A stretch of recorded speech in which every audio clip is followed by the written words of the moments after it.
મુક્ત પુરુષ તો તેની રે કહીએ.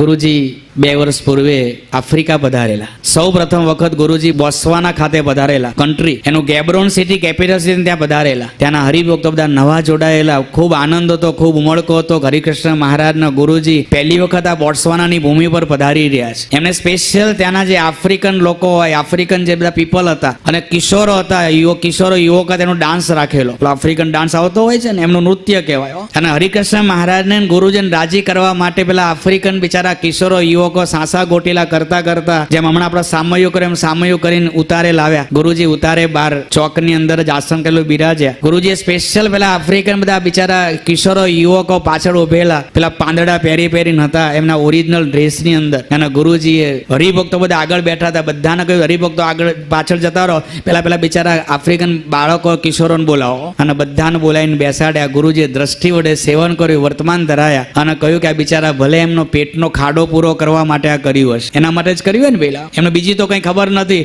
કે આ મહારાજ કોણ છે, આ ગુરુજી કોણ છે, આ બધું કોણ છે ખબર નથી. એમણે પેટનો ખાડો પૂરો કરવા માટે કર્યું હશે. પરંતુ આજે આ હરિકૃષ્ણ મહારાજને અમે રાજી થયા છીએ અને મહારાજને પ્રાર્થના કે હે મહારાજ, આ કોઈને બીજો જન્મ ધરવા ના દેશો.